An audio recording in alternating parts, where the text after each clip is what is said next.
Zombie Apocalypse.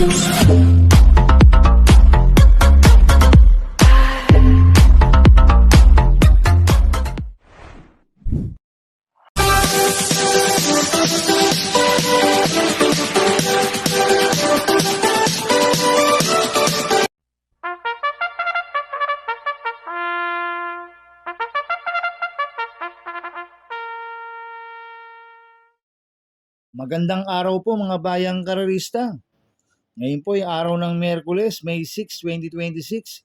Karera po ng Philippine Jockey Club Padre Garcia, Batangas. Meron po tayong 7 karera sa araw na ito. Nandito naman po yung lingkod, Drunken Master Wangbu, aka Eloto Budoy, para magbigay ng giya at analysis sa inyo mga bayang karerista. Mga bayang karerista, start po ng karera natin ay 5:30 p.m. At mga bayang karisa, meron po tayong carry over sa Pentapekta amounting 139,154 pesos. Sa race 1 po yan, yung carry over na Pentapekta. At bayang karista, birthday po ng inyong lingkod. Today is my special day. Happy birthday to me. At announcement po, mga subscriber ko, baka gusto nyo pong mag-subscription o mag-avail po sa halagang 300 pesos. Meron po kayong makukuhang reliable info. Taya ng mga scientists, DNG, Giya ni Budoy, Tonight ni Eric Bora, kada race, labas at biyahe, 1 for the day at long shot for today. Baka gusto nyo pong mag-avail po sa akin o mag-subscription, mag-PM lang po. Sa halagang 300 pesos, meron po kayong isang buwang tip na reliable info sa akin, mga ka-subscriber. Kaya mag-start na po ako sa pagbibigay ng giya at analysis ko, mga bayang karerista. Race 1, winner take all event, races 1 to 7. Dito po yung carry over ng Pentapekta sa race 1. May siyam na kalok po tayo dito, but 7 betting in option. Ang grupo 3-year-old and above maiden race placers sa distance 1,200 meters. First choice ko po dito, numero 3, Shine Dream Smile. Nagagabayan po ni Pabs Caballeo. Ito, napanood ko po yung barrel trial nito noong April 22 sa PJC. Nagtala po siya ng 1.13.6 sa 1,200 meters. Ang kwartos po niya, 25, 23 media, 25 media. 1.13.6 po ang preba ni Shine Dream Smile sa 1,200 meters. Medyo mainam. Kaya sa akin, malaki po panalo sa akin ito. Kaya siya po first choice ko. Ang second choice ko po, numero 9, Jai Singh. Nagagabayan po ni Saddam Pilapil. Last run po nito, April 25, segundo kay California Queen. Nagtala po siya ng 1.27 sa 1,400 meters sa PJC. Kaya sa akin, may panalo po sa akin to.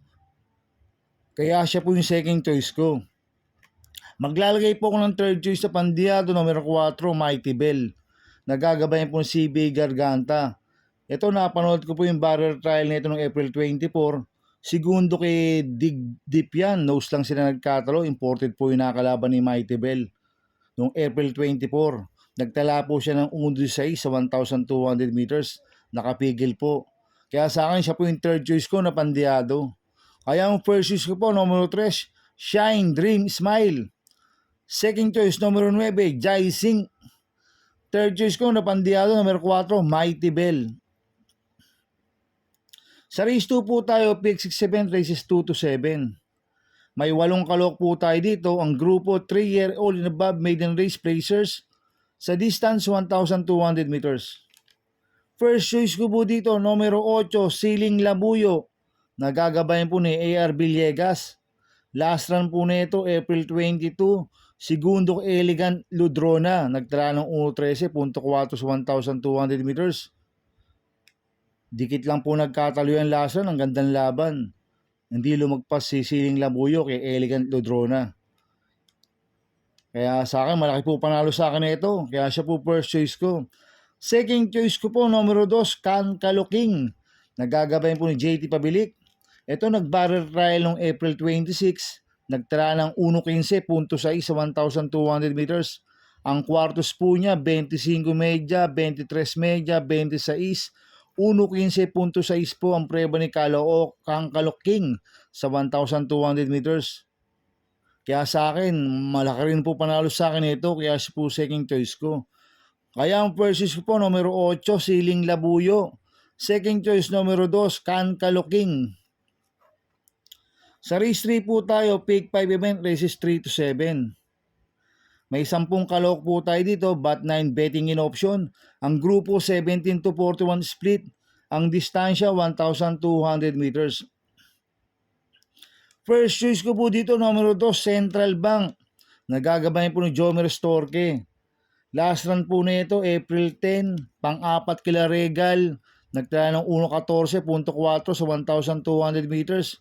Tingin ko nagbabatak lang po to si Central Bank. Kaya sa akin, malaki po panalo sa akin ito. Kaya siya po first choice ko. Second choice ko po, co-opponente numero 1, Golden Petita. Nagagabayan po ni Ryan Base. 1A, ICU. Nagagabayan po ni GL Shego Jr. Last run po ni Golden Petita noong April 24. Tumakbo sa PJC, pang-5 kila Mr. Manileñal.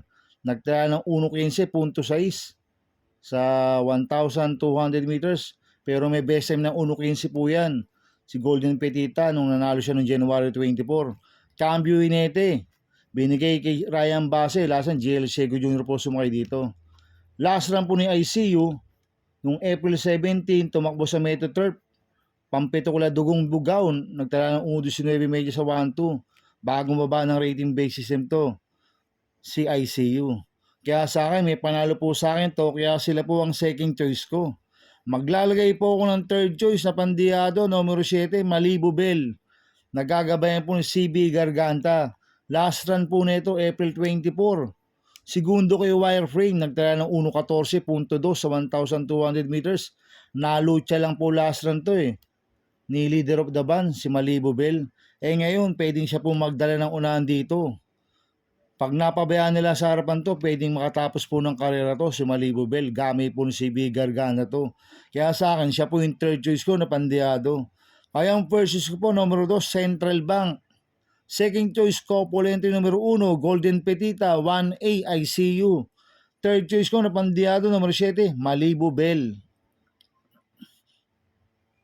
Sa race 4 po tayo, pick 4 event, races 4 to 7. May siyam nakalok po tayo dito. Ang grupo 57 to 70 split. Ang distansya 1,200 meters. So solohin ko na po ito. Numero 4, Ray Gert Girls. Nagagabayan po ni JT Sarate. Itong si Ray Gert Girls, nakalimang panalo po sa Amerika po yan. At mabilis na kabayo. Nag-barrel trial po yan noong April 26. Segundo kay Pirate, nagtala ng 1.40.4 sa 1,650 meters. Mabilis na kabayo po ito, si Ray Gert Girls. Kaya sa akin, sosolohin ko na po yan, numero 4, Ray Gert Girls. Sa race 5 po tayo. May 10 kalok po tayo dito. Ang grupo 42 to 56 split. Ang distansya 1,200 meters. Sosolohin ko na po ito, numero 3, Sniper Hure. Nagagabayan po ni Kem Malapira. Ito, mababa po sa laban to. Si Sniper Hure. Last run po nito, tumakbo sa Metro Turf noong April 19. Segundo kay Parisian Life, nagtala ng 1.27 sa 1,400 meters. Pero may 1.11 media po yan sa Metro Turf sa 1,200 meters nung nanalo siya ng August last year. Si Sniper Hure. At gamay po ni Kem Malapira yan. Kaya sosolohin ko na po yan, numero 3, Sniper Hure. Sa race 6 po tayo sa penultimate race. May 8 kalok po tayo dito. Ang grupo 17 to 41 split. Ang distansya 1,200 meters. First choice ko po dito, numero 2, Take a Chance. Nagagabayan po ni Eminem Gonzalez. Last run po nito noong April 29, tumakbo sa Metro Turf, pang siyam kila Pasty. Nagtala ng 1.31.8 sa 1,400 meters. Cambio Inete ngayon. Binigay na po kay Eminem Gonzalez, tapos JC De La Cruz po sumakay dito. Gamay po ni Eminem Gonzalez yan at angkop po ang distansya sa kanya, 1,200 meters. Tingin ko wala na pong pauunahin to, si Take a Chance. Kaya malaki po panalo sa akin ito, kaya siya po first choice ko. Second choice ko po, numero 1, King of Sipokot. Nagagabayan po ni RD Raquel Jr. Last run po nito, tumakbo sa Metro Turf noong April 29. Pang-walo ko La Pasty, nagtala ng 1.31.6 sa 1,400 meters. Kaya may panalo po sa akin to, kaya siya po second choice ko. Maglalagay po ako ng third choice na pandiyado, numero 6, Galactus.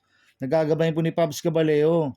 Last run po nito, April 24, pang-6 kilo wireframe, nagtala ng 1.15.6 sa 1,200 meters. Binalik ulit kay Pabs Caballeo, last run Charles Reyes po sumakay dito. Kaya sa akin, siya po yung third choice ko na pandiyado.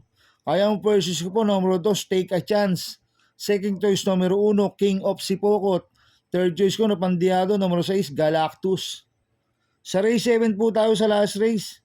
May 10 kalawak po tayo dito. Ang grupo, 42 to 56 split. Ang distansya, 1,200 meters. First choice ko po dito, numero 3, Del Campo. Nagagabayan po ni JB Hernandez. Pababa po sa laban to. At bagong baba po ng rating base system, si Del Campo, galing po sa 57 to 70 po yan. Last run po niya noong April 29, tumakbo sa Metro Turf.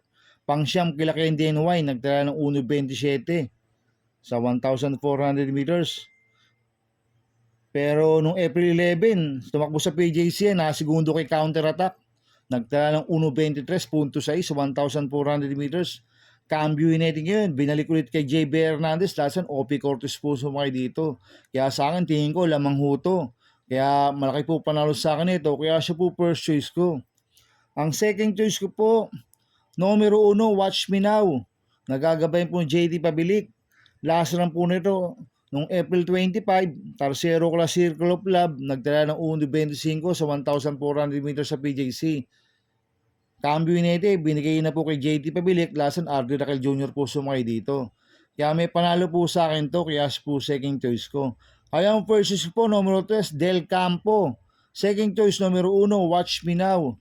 Good luck and happy racing mga bayang karista. Inuulit ko, ito gabay ko lang at analysis ko. Pero pagdating sa tayaan, kayo pa din na masusunod. Sana iswertihin tayo at magsitama. Kaya good luck po sa ating lahat mga bayang karista. Mga bayang karista, shoutout po na ako. Happy racing po sa mga boss ko. Kay Boss Toto De La Cruz, kay Boss Manuel Chua, kay Boss Manny Caprice, kay Boss Godo Predo, kay Boss Bernard Garbio, kay Ninong Rigor Costada. Happy racing po.